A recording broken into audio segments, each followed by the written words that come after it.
నమస్కారం. రుద్రాక్ష జగద్రక్ష కార్యక్రమానికి స్వాగతం. రుద్రాక్షలు ఎవరు ధరించాలి, ఎందుకు ధరించాలి, రుద్రాక్ష ధారణ వలన ఎటువంటి ప్రయోజనాలు చేకూరుతాయో మనకు తెలియజేసేందుకు మనతో పాటు స్టూడియోలో ఉన్నారు వేద గణిత శాస్త్రవేత్త, ఎన్నో జాతీయ అంతర్జాతీయ అవార్డుల గ్రహీత, ప్రముఖ రుద్రాక్ష నిపుణులు డాక్టర్ జి పాండురంగారావు గారు. ఆయన అడిగి చాలా విషయాలు తెలుసుకుందాం. నమస్కారం గురువు గారు. నమస్కారం. ఓం నమః శివాయ. మరి ప్రతి వారం లాగే ఈ వారం కూడా ఒక మంచి మోటివేషనల్ స్టోరీతో కార్యక్రమాన్ని మొదలు పెడదాం. దానికంటే ముందు కార్తీక మాస శుభాకాంక్షలు తెలియజేస్తూ ఇవాళ దశమి, రేపు ఏకాదశి, శ్రీ మహావిష్ణువు చాతుర్మాస వ్రతాన్ని విడిచిపెట్టేటువంటి రోజు రేపు. మళ్ళీ ఆయన మెలుకొని అన్నీ చూస్తారు. సో ఇవాళ చాలా గొప్ప రోజు దశమి, కార్తీక మాసం. సో ఈ కార్తీక మాసం అంటే శివకేశవులు ఇరువురికి ప్రీతిపాత్రమైంది. కార్తీక దామోదరుడుగా శ్రీ మహావిష్ణువుని, ఈ మాసానికి అధిపతిగా ఈశ్వరుణ్ణి కొలుస్తాం. ఈ మాసంలో పార్వతీ పరమేశ్వరులు కైలాసాన్ని వీడి భూలోక సంచారం చేస్తూ భక్తుల కోరిన కోరికలన్నీ నెరవేరుస్తూ మాసాంతం వరకు ఇక్కడే ఉండి నెల్లూరులో శివపార్వతుల కళ్యాణంతో ముగించి ఇక్కడి నుంచి మళ్ళీ కైలాసానికి వెళతారు. సో మాసాంతం వరకు ఇక్కడే ఉంటారు. ఈ మాసంలో రుద్రాక్ష ధారణ చేయడం కోసం ఎంతోమంది ఎదురు చూస్తూ ఉంటారు. కొత్తగా ధారణ చేసేటువంటి వాళ్ళు రుద్రాక్షలు ఈ మాసంలో వేసుకుందామని సంవత్సరం అంతా ఎదురు చూస్తారు. అంతకుముందు ధరించి ఉన్న వాళ్ళు దీనికి ఏమైనా యాడ్ చేసుకుందామని చూస్తారు. ఇక్కడ ఈ మాసంలో అర్థమయ్యేదంటే రుద్రాక్ష ధారణ ఇది ఒక అవకాశము, పూర్వజన్మ సుకృతము. కార్తీకంలో రుద్రాక్ష ధారణ చేయడం పూర్వజన్మ సుకృతం. సో ఒక చిన్న కథ చెప్పుకుందాం. ఒక రాజుగారు ఆయన అలా వెళుతూ వరండాలో అలా వెళుతూ ఉంటే ఆయనకి వరుసపెట్టి చిత్రపటాలు కనిపిస్తూ ఉంటాయి. వాళ్ళ ముత్తాత గారివి, తాతగారివి, తండ్రివి. ఇక తర్వాత ఎవరిది రావాలి? తనది రావాలి. తనకి ఒక కాలు కన్ను లేదు. ఈ కాలు కన్ను లేకపోతే నా చిత్రపటం ఎంత భయంకరంగా ఉంటుందని రాజు ఊహించుకుంటాడు. అయ్యో చాలా దారుణంగా ఉంటుంది, నాకు కన్ను కాలు లేదు, అవుటివాడిని, వాళ్ళందరూ బాగున్నారు, తర్వాత ఖచ్చితంగా నాదే పెట్టాలి, ఏం బాగుంటుంది అని చెప్పేసి మదన పడుతుంటాడు. సరే తన చిత్రపటాన్ని కూడా అందంగా గీయగలిగిన వాళ్ళు ఎవరన్నా ఉంటే బాగుంటుంది అని రాజు ప్రకటిస్తాడు, నా చిత్రపటాన్ని అందంగా. సో వస్తారు, చాలామంది ఆలోచిస్తారు ఎలా గీస్తాం, మంచి బహుమతి ఇస్తాడు, కాదండు, చాలా ఎవరు మర్చిపోలేని బహుమతి రాజు ఇస్తాడు. ఎలా గీస్తాం, ఆయనకు కన్ను లేదు, ఫుల్ ఫోటో చూపిద్దామంటే కాలు లేదు, కుంటివాడు, ముఖం చూపిద్దామంటే క్లోజప్లో కన్ను లేదు. సో దీన్ని ఎలాగ అందంగా వేస్తాము? ఇంకొకటి ఫోటో వేస్తే ఊరుకోడు, తనదే వేయాలి, తనలాగే ఉండాలి. ఎలా? ఎంతమంది వస్తారు, ఎవరికి సాధ్యం కాదు, ఎవరు అసలు ప్రారంభించడానికి ఎవరు ఇష్టపడరు. ఒక యువకుడు వస్తాడు, మహారాజా మీ చిత్రపటాన్ని నేనే ఇస్తాను అంటాడు. సో నిజంగా నా చిత్రపటాన్ని వేస్తావా? అందంగా వేయాలి, ఎవరు చూసినా వా బాగుంది అనాలి, అంతేగాని అవిటివాడు గుడ్డివాడు అనే మాటలు వస్తే మాత్రం నేను తల తీసేస్తాను అంటాడు. అదేముండదు మహారాజా, మిమ్మల్ని అందంగా వేస్తాను, మీరు బాగుంటుంది అంటేనే యాక్సెప్ట్ చేయండి. సరే కానిమ్మంటాడు.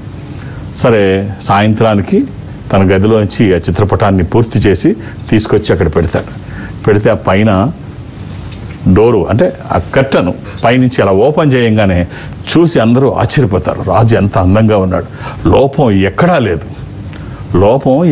తనకి ఒక ఎడంకాలు ఎడంకన్ను లేదు. రాజుగారు గుర్రం మీద కూర్చొని ఉండి వేటాడుతున్నాడు, బాణం కొడుతున్నాడు. అది ఇలా తిరుగున్నాడు, కుడి పక్క మాత్రమే కనిపిస్తుంది. గుర్రానికి ఆ పక్క ఎడంకాలు ఉంది, ఈ పక్క కుడికాలు ఉంది. సో ఎడంకాలు కనిపించదు. అలాగే ఈ గురి చూస్తున్నప్పుడు ఎడంకన్ను కనిపించదు, మూసి ఉంటుంది. ఎడంకన్ను మూసుకొని ఉంది, పోయిన కన్ను. ఈ కన్ను ఓపెన్ చేశాడు. అద్భుతం. రాజుగారు వేటాడుతూ అద్భుతంగా గుర్రం మీద ఉండేటువంటి ఈ చిత్రపటం చూసి ఆశ్చర్యపోయారు. సో రాజు తనకి చెప్పిన దానికంటే ఎక్కువ బహుమతి ఇచ్చి గొప్పగా సత్కరించాడు. సో కళ ఎంత నైపుణ్యం ఉన్నా దానికి లౌకిత్వం కూడా యాడ్ అయితే, అంటే నాలెడ్జ్ ఎంత ఉన్నా లౌక్యం కూడా కొంత ఉండాలి. గుమ్మడికాయ ఎంత నాలెడ్జ్ ఉన్నా ఆవగాయ ఎంత లౌక్యం ఉంటే ఎక్కడైనా మనం చెల్లుతాం కదా, దాంతో ఇది కూడా అవసరం. చాలా చక్కటి కథ అందించారు. కాలర్ లైన్లో ఉన్నారండి. Hello hello hello sir. నమస్తే అండి, గురుగారు ఉన్నారు, మాట్లాడండి. నమస్కారం మేడం. నమస్కారం అండి. ఓం నమః శివాయ. నమస్కారం గురుగారు. మీకు మీ కుటుంబ సభ్యులకు కార్తీక మాస శుభాకాంక్షలు. నమస్కారం సార్. డేట్ ఆఫ్ బర్త్ ఇస్తారా? Hello sir. చెప్పండి చెప్పండి సార్, డేట్ ఆఫ్ బర్త్ ఇవ్వండి. 8/6/2015 సార్. 8/6/2015. 8/6/2015. 8/6/2015 సార్. ఏ క్లాస్ అండి చదివేది ఇప్పుడు? ఇప్పుడు 2015 సార్. 16 15 2015. 15 ఎవరిది ఇది? 6th class sir. 6వ తరగతి. ఎవరిది ఇది? మా బాబు సార్. బాబుకి ఇప్పుడు జాతక పరిశీలన ఏం అవసరం లేదు. అదే చిన్నపిల్లలు దేవుడితో సమానం. వాళ్ళకి ఇప్పుడు ఏం కావాలి? Health and education. సో చదువుల కోసం ఓ మంచి రుద్రాక్ష చెప్తాను, వీలైతే వేసి చూడండి.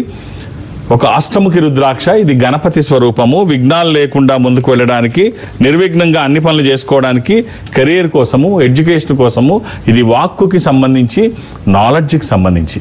ఈ ఒక్క రుద్రాక్ష వేయండి, అన్నీ బాగుంటాయి. ఒక మామూలు రుద్రాక్షే శుభం. కానీ కార్తీకంలో అది ద్విగుణీకృతం అవుతుంది, అంటే రెండింతల ఫలితం వస్తుంది, దశింతల ఫలితం వస్తుంది అంటారు. కార్తీక మాసం రుద్రాక్ష ధారణ ఒక అవకాశం, అది పూర్వజన్మ సుకృతం. ఆల్ ది బెస్ట్ అండి. గురుగారు, ఒక సందేహం. కర్మ ఎవరిని విడిచిపెట్టదు అంటారు, అది నిజమేనా లేక ఒక సామెత? లేదు, ఎవ్వరూ దానికి తప్పించుకొని వెళ్ళలేరు. ఎవ్వరు అంటే ఒక 1000 ఆవులు నిలిచి ఉన్న చోట 1000 దూడల్ని విడిచిపెడితే దేని తల్లి దగ్గరికి అది వెళ్ళిపోతుంది. తీసుకెళ్ళి అప్పచెప్పక్కర్లా. కర్మ కూడా అంతే, ఎవరు చేసింది వాళ్ళ దగ్గరికి వెళ్ళిపోతుంది. ఎవ్వరూ దానికి అతీతులు కాదు. అబద్ధం చెప్పాడని కోపగించి బ్రహ్మ 5వ తలాన్ని శివుడు ఛేదిస్తాడు. 5వ తల తెగి ఈశ్వరుడి చేతిలో పడుతుంది. పడితే దాన్ని దులిపేస్తే వదిలించుకుందామంటే వదలట్లా, అతుక్కుపోయింది చేతికి. ఏంటా ఇది పోవట్లేదు, ఎన్ని చేసినా పోవట్లేదు అని అగ్నిని పిలిచి దీన్ని భస్మం చేయి అంటాడు. అగ్ని వస్తాడు, భస్మించడానికి ట్రై చేస్తాడు, సర్వశక్తులు ఒడ్డుతాడు, అది భస్మం అవ్వదు, అది ఏమీ అవ్వదు, అలాగే ఉంటుంది. శ్రీ మహావిష్ణువుని అడుగుతాడు, ఏంటిది, ఏం జరుగుతుంది, నా చేతిలో అతుక్కుపోయి ఉన్న తల పోవట్లేదు అని. అప్పుడు శంకర, ఇది బ్రహ్మహత్యా పాతకం, అంత తేలిగ్గా పోయేది కాదు. అతను సద్బ్రాహ్మణుడు, బ్రహ్మ, ఆయన తల నీ చేతిలో ఉంది. కారణం ఏదైనా దాని నుంచి నువ్వు కూడా తప్పించుకోలేవు. కాబట్టి ఏ కపాలం అయితే నీ చేతిలో ఉందో ఈ కపాలంతో భిక్షాటనకి వెళ్ళు. భిక్షాటనకి వెళ్ళిన తర్వాత ఎక్కడైతే అది నిండి శాంతిస్తుందో అక్కడ ఇది కింద పడిపోతుంది. అక్కడితో అది నీ పాతకం పోతుంది, ఇది పోతుంది. ఈశ్వరుడు తప్పదు, అన్ని చోట్ల భిక్షాటనకి దాంతో ఈ కపాలాన్ని తీసుకొని వెళుతూ ఉంటాడు. అలాగే వెళితే తమిళనాడులోని అంటే మన తిరుచిరానూరు దగ్గర తిరునైనార్ ఆలయానికి వెళ్ళిన తర్వాత అక్కడ శ్రీ మహాలక్ష్మి వచ్చి బంగారు ఆభరణాలతో, కాసులతో, అన్నిటితో వచ్చి తనకి భిక్షం వేస్తుంది. భిక్షం వేయంగానే ఆ పెరుమాళ్ళ ఆలయం దగ్గర అది ఊడి కింద పడిపోతుంది, అది నిండి. సో ఈ కథ మనకి ఏం చెప్తుంది అంటే ఈశ్వరుడు అంతటి వాడికే తప్పలేదు. సో మంచి కర్మలు చేయండి. ఈ కార్తీక మాసం అంతా సాత్విక ఆహారం, సాత్విక లక్షణం, సాత్వికంగా అంతా ఉండండి. ఎప్పుడు కార్తీక మాసం అనే కాదు, సాత్వికంగా ఎప్పుడూ మంచిదే ఉండడం. మంచి చేస్తే మంచి వస్తుంది, చెడు చేస్తే చెడు వస్తుంది. ఏదైనా బౌన్స్ బ్యాక్ అయ్యి మీ దగ్గరికే వస్తుంది. బాల్ని మీరు విసిరితే, మీరు ఎంత ఒత్తిడితో విసిరితే అంత ఒత్తిడితో వెనక్కి వస్తుంది, అంత ఇదిగా బౌన్స్ అవుతుంది. సో మంచి కర్మలు చేయండి, మంచి ఫలితాలు వస్తాయి. చెడు చేస్తే చెడే మన దగ్గరికి వస్తుంది, కాబట్టి వాటికి దూరంగా ఉండండి. ఓకే గురుగారు, కాలర్ లైన్ లో ఉన్నారు మీతో మాట్లాడటానికి. హలో హలో, నమస్తే అండి. నమస్తే అండి. గురుగారు ఉన్నారు, మాట్లాడండి. ఓం నమ శివాయ. ఓం నమస్తే గురువు గారు. ఏమిటమ్మా, ఎలా ఉన్నారు? మీకు మీ కుటుంబ సభ్యులందరికీ కార్తీక మాస శుభాకాంక్షలు. ధన్యవాదాలండి. అమ్మా, ఎవరి కోసం? మా చిన్నమ్మాయి కోసం అండి. డేట్ ఆఫ్ బర్త్ ఇస్తారా అమ్మా? 9 ఆగస్టు 2001 అండి. పెద్ద అమ్మాయి ఏం చేస్తుందమ్మా? పెద్ద అమ్మాయి అమ్మ గురువారం పుట్టినట్టు తెలుసా? చిన్న అమ్మాయి తెలుసండి. ఏం చేస్తుంది అమ్మాయి? ప్రస్తుతం డిగ్రీ అయిపోయిందండి. పంచమి కృష్ణపక్షము, బహుళ పంచమి, ఇది మేషరాశి, భరణి నక్షత్రము. ఈ అమ్మాయికి మీరు ఇవ్వాల్సిన రుద్రాక్ష నవముఖి 9 ముఖములు కలిగిన ఈ రుద్రాక్ష నవశక్తి స్వరూపము. ఇది అమ్మవారి స్వరూపము, విజయాలు చేకూర్చి దోషాలు నివారించేది. అది కుదరకపోతే అష్టముఖి గణపతి స్వరూపము. ఈ రెండిట్లో ఏదైనా ఒక్కటి వేయండి. 24/7 శరీరానికి తాకే విధంగా ఎప్పుడూ వేసుకోవచ్చు, ఎలాంటి నియమాలు లేవు. అలా అని ఏది పడితే అది వేయకండి. దురదృష్టం, రుద్రాక్షల్లో 199 నకిలీయే ఉంటాయి. ఒక్కటైనా మంచిది వేయగలిగితే ఆ ఫలితం ఒక అద్భుతం. జాగ్రత్త, కార్తీక మాసంలో వేయగలిగింది ఒకటైనా మంచిది వేయండి. ఓకే గురుగారు, మరో కాలర్ లైన్లో ఉన్నారు. హలో హలో హలో ఓకే అండి, కాల్ డిస్కనెక్ట్ అయినట్టుంది.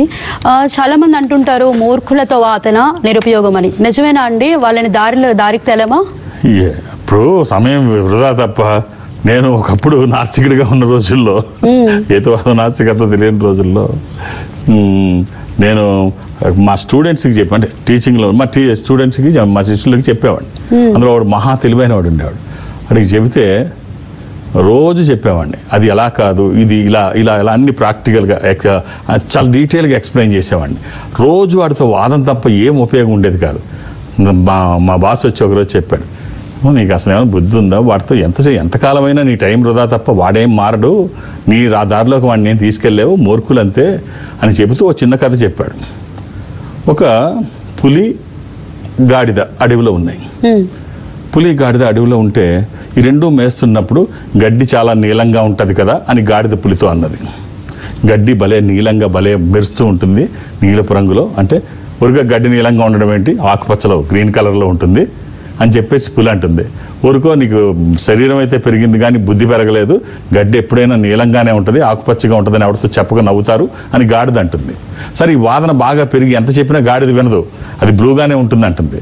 సరే, వెళ్ళి రాజుగారిని అడుగుదాం నీకు తెలియకపోతే అని చెప్పేసి అని పులి గాడిదని రాజు దగ్గరికి తీసుకెళ్తుంది, సింహం దగ్గరికి. పులి తీసుకొని వెళ్తుంది గాడిదని.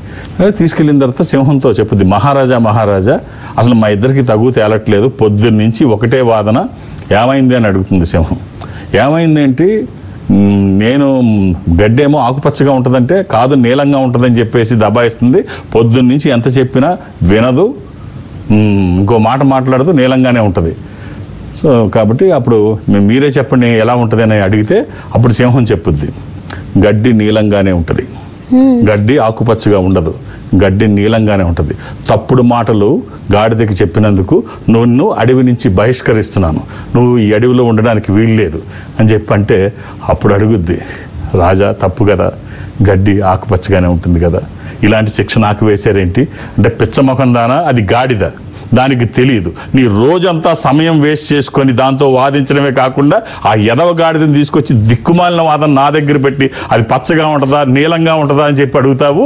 నీలాంటి వాళ్ళకి బుద్ధి రావాలంటే ఇలాగే శిక్ష వేయాలి. సో కాబట్టి జేరి మూర్ఖుల మనసు రంజింపలేం అంటే అది మళ్ళీ ఇంకో దాంట్లోకి వెళ్ళదు కానీ ఇక్కడేదో చెప్దాం అనుకున్నా. సరే, కాబట్టి మూర్ఖులతో ఎప్పుడు వాదన పెట్టుకొని మీ సమయం పాడు చేసుకోకండి. వాళ్ళు ఎప్పుడు మీరు ఎన్ని చెప్పినా వినరు. ఓకే గురుగారు, ఈసంబు తైలంబు తీయవచ్చు, ఏది దీంట్లో నుంచి ఇసుకలో నుంచి అయినా తైలం తీయవచ్చు. కాబట్టి మూర్ఖుల మనసు రంజింపలేం. Okay, hello hello hello hello నమస్తే అండి, గురుగారు ఉన్నారు, మాట్లాడండి. ఓం నమ శివాయ అండి. ఓం నమ శివాయ. నమస్తే సార్, ఎలా ఉన్నారు? బాగున్నాను సార్. మా పాప గురించి కనుక్కుందామని. మీకు మీ కుటుంబ సభ్యులకి కార్తీక శుభాకాంక్షలు. Thank you very much sir. Date of birth ఇవ్వండి. 4/2/92. 4 ఫిబ్రవరి 4, 1992. అవునండి. ఎవరిది సార్ ఇది? మా పాపది సార్. ఈవినింగ్ 10:26. మంగళవారం పుట్టినట్టు తెలుసు కదండి, మంగళవారం సాయంత్రం. అవును సార్, అవును. అమ్మాయి ఏం చేస్తుందండి? జాబ్ చేస్తుంది సార్, సాఫ్ట్వేర్ లో ఉంది సార్. మ్యారేజ్ ఇంకా అవ్వలేదు. ఇది ఆ రోజు అమావాస్య కూడానండి. అవును సార్. మంగళవారము, అమావాస్య, మకర రాశి. ఈ అమ్మాయికి ఇప్పుడు అన్ని దగ్గరకు వస్తున్నాయి సార్. విదేశాలకు వెళ్ళే అవకాశం కూడా చాలా ఎక్కువ ఉంది. జాతకంలో అన్ని దగ్గరకు వస్తున్నాయి. మంచి రుద్రాక్ష. మీరు ఎక్కడికి మాట్లాడుతున్నారు? విశాఖపట్నం సార్. ఓ మంచి రుద్రాక్ష చెప్తాను, అవకాశం ఉంటే వేసే ప్రయత్నం చేయండి. Thank you very much. The best 3 చెప్తాను, అందులో ఏదైనా ఒక్కటి, అందులో ఈ కార్తీక మాసం 24/7 ఎప్పుడు వేసుకోవచ్చు. 13, 12, 14 ఈ 3 అద్భుతమైన రుద్రాక్షలు అమ్మాయి జాతకానికి. 13 త్రయోదశి, అది ఇంద్ర రుద్రాక్ష, రూలింగ్ రుద్రాక్ష, కమాండింగ్ రుద్రాక్ష. అనుకున్నది సాధించడానికి, సంకల్పం సిద్ధించడానికి, కోర్కెల సాఫల్యం కోసం జాతకపరంగా అవసరమైంది కూడా త్రయోదశి, అది కుదరకపోతే ద్వాదశి, అంటే 12 ముఖాలు సూర్యస్వరూపం. ఇక అమ్మాయి జాతకానికి ది బెస్ట్ అల్టిమేట్ రుద్రాక్ష చతుర్దశముఖి 14. ఇది రుద్రనేత్ర స్వరూపము, స్వామివారి 3వ నేత్రము. శత్రుభయాలు లేకుండా, గ్రహపరమైన దోషాలు లేకుండా, అపమృత్యు బాధలు లేకుండా, దీనికి అధిపతి శని, అంటే అమ్మాయి జాతకానికి సంబంధించింది మకర రాశి. సో అవకాశం ఉంటే ఈ 3 ఏది వేస్తారో మీరు చూసుకోండి. జాగ్రత్త, మామూలు రుద్రాక్షల్లోనే 199 నకిలీలు ఉంటాయి. ఇలాంటి వాటిల్లో చాలా జాగ్రత్త తీసుకోండి. మీరు విశాఖపట్నంలోనే ఉన్నారు కాబట్టి ఈ సంస్థ కార్యాలయంతో ఒకసారి కాంటాక్ట్ అవ్వండి వీలైతే. గురుగారు, మరి మిమ్మల్ని నేరుగా కలవాలంటే ఎలా? ఎక్కడైనా ట్రావెల్ చేస్తుంటారా? నేను ఒక ఆధ్యాత్మిక సంస్థలో ఉన్నాను. ఈ సంస్థ ప్రపంచవ్యాప్తంగా ఉంటుంది. జనరల్గా ఎక్కడికి వెళ్ళడానికి అవకాశం ఉండదు, కానీ ప్రతి గురువారము ఒక బ్రాంచ్కి వెళ్ళాలనే సాంప్రదాయాన్ని ఈ సంస్థ బ్రాంచ్లు, అంటే సౌత్ ఇండియా వరకు నేను అటెండ్ అవుతాను. దక్షిణ భారతదేశంలో ప్రతి గురువారం ఏదో ఒక బ్రాంచ్కి నేను మొన్న బెంగళూరు వెళ్ళొచ్చాను, మొన్న వారము. ఈ వారము విజయవాడ, రేపు కమింగ్ థర్స్డే విజయవాడలో మధ్యాహ్నం 1:30 వరకు నేను ఉంటాను. కొన్ని గంటలు మాత్రమే ఉంటాను. ఈ కార్తీక మాసం ఒత్తిడి ఎక్కువ ఉంటుంది, మీరు అర్థం చేసుకోండి. 2-3 పేర్లు అక్కడ నమోదు చేస్తే నాకు కష్టమవుతుంది. నాకు కావాల్సింది సంఖ్య కాదు, సమయం ఇస్తే నేను బాగా మీ జాతకాన్ని అనలైజ్ చేయగలను. అలాగే హైదరాబాద్లో నన్ను కలవడానికి నేను ఎవరికి అపాయింట్మెంట్స్ ఇవ్వను, ఏ రికమెండేషన్స్ తీసుకోను. నన్ను కలవడానికి ఇవేమీ అవసరం లేదు. నేను ఉన్నప్పుడు వస్తే చూసేస్తాను. నేను శని ఆదివారాలతో కలిపి అన్ని రోజులు హైదరాబాద్లోనే ఉంటాను, ఒక గురువారం తప్ప. అలాగే దూర ప్రాంతాల నుంచి కూడా మీరు ఇక్కడి వరకు రావక్కర్లేదు. ఈ సంస్థ అన్ని చోట్ల ఉంటుంది. నాతో మాట్లాడాలంటే దక్షిణ భారతదేశంలో మీరు ఎక్కడ ఈ సంస్థకి దగ్గరగా ఉంటే మీరు నాతో మాట్లాడవచ్చు. ఉదాహరణకి మీరు బెంగళూరులో ఉన్నారనుకోండి, ఈ సంస్థ ఇన్ఫాంట్రీ రోడ్ బెంగళూరులో ఉంటుంది. మీరు అక్కడికి వెళితే వాళ్ళు నాతో మాట్లాడించే ప్రయత్నం చేస్తారు, మాట్లాడే ప్రయత్నం నేను చేస్తాను. అది చెన్నై కావచ్చు, బెంగళూరు, విశాఖపట్నం, విజయవాడ, తిరుపతి, రాజమండ్రి, శ్రీశైలం, వేములవాడ, కాళహస్తి, ఇలా ఏదైనా మీరు అక్కడికి వెళితే వాళ్ళు నాతో మాట్లాడించే ప్రయత్నం చేస్తారు, మాట్లాడే ప్రయత్నం నేను చేస్తాను. ఆ విధంగా అక్కడ మాట్లాడినా, లేదు హైదరాబాద్లో నన్ను డైరెక్ట్గా కలిసినా, లేదు రేపు విజయవాడలో గురువారం నన్ను కలవాలని మీరు అనుకున్నా, ఒక్కొక్క డేట్ ఆఫ్ బర్త్ ఇవ్వండి, అర్థం చేసుకొని సహకరించండి. ఓకే గురుగారు. అలాగే మా అమ్మాయి శ్రావణి కూడా రేపు విశాఖపట్నం, సోమవారం నాడు విశాఖపట్నంలో తను ఉంటుంది. సోమవారం తను విశాఖపట్నంలో ఉంటుంది. తను కలవాలనుకుంటే ఒక్కొక్క పేరు నమోదు చేయించండి. శ్రావణి చాలా కాలం అయింది వెళ్ళి, ఇప్పుడు మళ్ళీ చాలా కాలం తర్వాత మా అమ్మాయి వెళుతోంది. విశాఖపట్నం బ్రాంచ్లో మధ్యాహ్నం వరకు తను ఉంటుంది. నాలాగే ఒకే సాంప్రదాయం, సాయంత్రం తొందరగా ఇంటికి వచ్చేయాలి ఎక్కడున్నా. సో మధ్యాహ్నం వరకే తను ఉంటుంది. 2-3 పేర్లు తనకి ఇవ్వకండి, ఒక్కొక్క పేరు. ఓకే గురుగారు, కాల్ తీసుకుందాం. హలో నమస్తే అండి, గురుగారు ఉన్నారు, మాట్లాడండి. నమస్తే గురుగారు. ఓం నమ శివాయ. ఎలా ఉన్నారమ్మా? బాగున్నారు స్వామి. మీకు, మీ కుటుంబ సభ్యులకి కార్తీక మాస శుభాకాంక్షలు.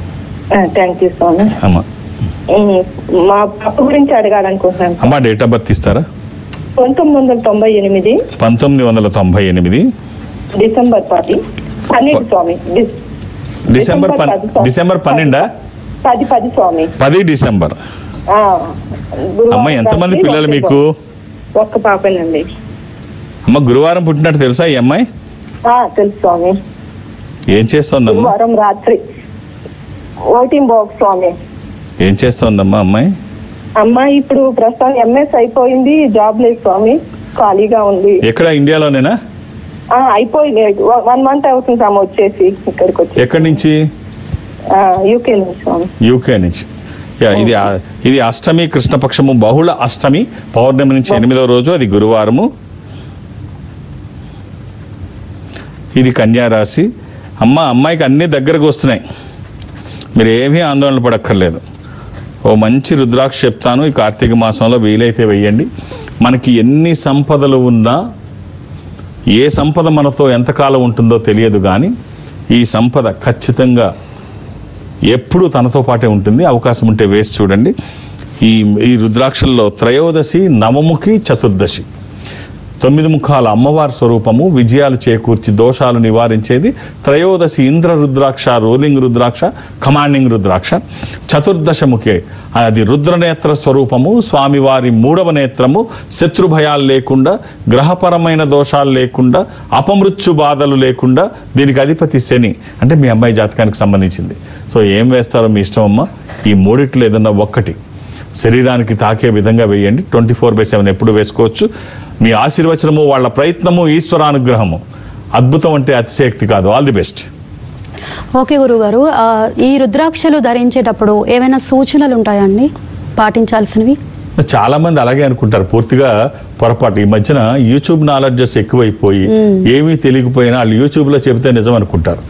సో ఈశ్వరుడు తల్లి గర్భం నుంచి వచ్చిన వాడు కాదు, ఆయన ఒక తేజస్సు. సో ఇవేమీ ఆయనకి వర్తించవు. ఉత్తర భారతదేశంలో అయితే అర్చకులే ఉండరు, మనమే పోయి అర్చన చేసుకోవాలి. అది ఇక్కడైనా సరే, సౌత్లో అయినా కూడా, అది ద్వాదశ జ్యోతిర్లింగం అయినా, శక్తిపీఠమైనా, అది శ్రీశైలమైనా, కాశీ అయినా మనం స్వయంగా పోయి అభిషేకం చేసుకోవచ్చు, శివలింగాన్ని తాకవచ్చు. స్త్రీ అయినా పురుషుడైనా నువ్వు ఏ కండిషన్లో ఉన్నావు ఎవరు అడగరు. చనిపోయిన వాళ్ళ అస్థికలు కూడా కాశీలో గంగలోనే నిమజ్జనం చేస్తారు. కాశీలో పక్క శవాలు కాలుతూ ఉంటాయి, ఇంకో పక్క అభిషేకాలు జరుగుతూ ఉంటాయి. ఉజ్జయినిలో ప్రతినిత్యము స్వామివారికి అసలైన చితాభస్మంతో అభిషేకం చేస్తూ ఉంటారు. మనం పెట్టుకున్న విభూతి కూడా చితాభస్మమే. ఈశ్వరుడు ఉండేది రుద్రభూమిలో, తినేది కపాలంలో. సో ఇవేమీ ఉండవు, ఆయనకి ఇవేమీ వర్తించవు. సూతకర్మలు చేసినప్పుడు కూడా రుద్రాక్షధారణ చేయకుండా చేస్తే పెద్దవాళ్ళకి అవి వెళ్ళవు అని చెప్పేసి శివపురాణం చెబుతోంది. కాబట్టి ఈ మీరు రుద్రాక్ష అన్నింటినీ పక్కన పెడితే ఈ ధర్మానికి ఆద్యుడు, అన్నిటికంటే గొప్ప వ్యక్తి మన పీఠాధిపతి ఆదిశంకర్, జగద్గురు ఆదిశంకర్లు ఏమంటారు అంటే, మనుష్యుడు దీనికంటే ఎక్కువగా దేన్ని ప్రేమించడు తన శరీరం కంటే. ఇంతకంటే గొప్ప ప్రదేశం ఏమీ లేదు. దేహమే దేవాలయం.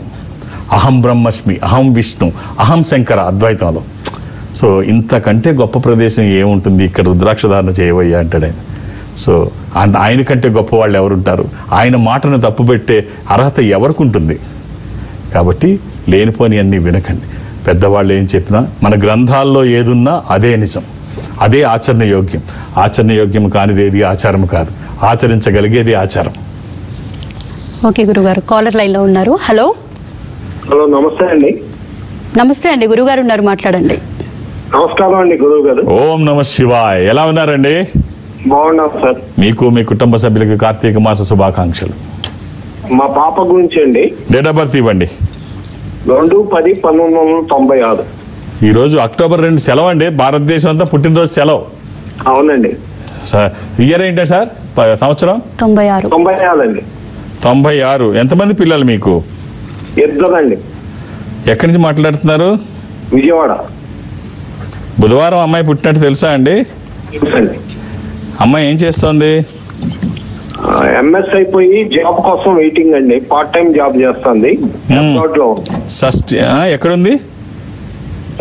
కెనడాలో ఉందండి. షష్ఠి కృష్ణపక్షము, బహుళ షష్ఠి. ఇది మిథున రాశి. అమ్మాయి జాతకం బాగుంది సార్. ఈ కార్తీక మాసం రుద్రాక్షధారణ చేయించండి అవకాశం ఉంటే. ఈ అమ్మాయికి అంటే ఎవరన్నా వెళ్ళేవాళ్ళు ఉంటే పంపించండి, లేకపోతే కొరియర్ చేయండి, 3వ రోజు వెళ్ళిపోతుంది. సో ఈ అమ్మాయికి కూడా త్రయోదశముఖి, చతుర్దశముఖి, ద్వాదశముఖి, ఈ మూడిట్లో ఏది వీలైతే అది వేయండి. వేసిన తర్వాత ఖచ్చితంగా బాగుంటుందని ఎవరు సర్టిఫికేట్ ఇవ్వక్కర్లేదు. అది సరైన రుద్రాక్ష సరైన మాసంలో సరైన పద్ధతిలో వేయగలిగితే మామూలుగానే రుద్రాక్షధారణ అద్భుతమైన ఫలితం వస్తుంది.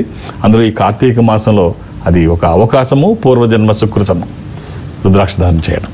గురుగారు, కార్తీక మాసంలో ఏ పని చేసినా ద్విగుణీకృతం అవుతుందని చెప్పారు. సో ఈ మాసంలో దానాలు చేయడం వలన ఎటువంటి ఫలితాలు? ఈ మాసం అంతా కూడా దానాలు, ఉపవాసాలు, స్నానాలు, దీపాలు, ఆకాశ దీపాలు, అలాగే నత్వం అంటే నక్షత్ర దర్శనం చేసిన తర్వాత ఆహారం తీసుకోవడం, అంటే సాత్వికత కలిగి ఉండడం ఈ మాసం లక్షణం.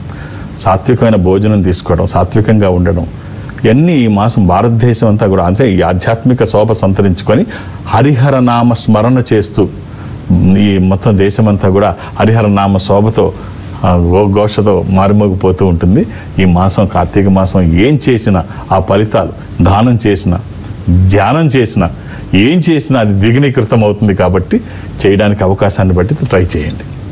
అలాగే మీరు అభిషేకం చేయాలి అనుకుంటే ఈ సంస్థ నుంచి కార్తీక మాసంలో ఒక ప్యాక్ని ఉచితంగా అందజేస్తారు. భారతదేశం మొత్తం మీద మీరు ఎక్కడున్నా ఇది కలెక్ట్ చేసుకోండి. అందులో ఏముంటాయంటే ఒక మంచి దివ్య పూజా వస్తువులన్నీ, ఒక మంచివి చాలా శక్తివంతమైన అన్ని ఒక దాంట్లో ప్యాక్ చేసి ఇస్తారు. అది ద్విముఖి భద్రాక్ష పార్వతీ పరమేశ్వరు అంటే అర్ధనారీశ్వర స్వరూపము. అది పూజా మందిరంలో పెట్టుకోవడానికి.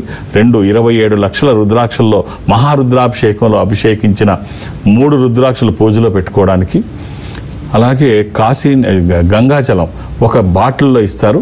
అది మీరు వేరే కంటైనర్లో వేసుకొని రోజు అభిషేకం చేసుకోండి. ఈ చిన్న కంటైనర్లో ఇస్తారు. అలాగే ఫళని నుంచి వచ్చిన విభూది అది కూడా అందజేస్తారు. ఇవన్నీ ప్యాక్ ఇస్తారు, ఒక ఆధ్యాత్మికగా సంబంధించినటువంటి ప్యాకు. ఇది మీరు భారతదేశంలో ఎక్కడున్నా ఈ సంస్థ మీకు అందజేస్తుంది. ఈ మాసాంతం వరకు అందజేస్తారు. ఇవే కూడా మళ్ళీ మనకి శివపార్వతుల కళ్యాణంలో ఇవన్నీ ఇన్నింటికి కొంచెం యాడ్ చేసి మళ్ళీ మీ దగ్గరికి తీసుకొస్తారు. రైట్, ఈ మాసంలో ఇది ఒక అవకాశం. ఓకే గురుగారు, రుద్రాక్షల గురించి చాలా విషయాలు మాకు తెలియజేశారు. మీకు ధన్యవాదాలు. ఓం నమః శివాయ. ఇది ఇవాటి రుద్రాక్ష జగద్రక్ష కార్యక్రమం. నమస్తే.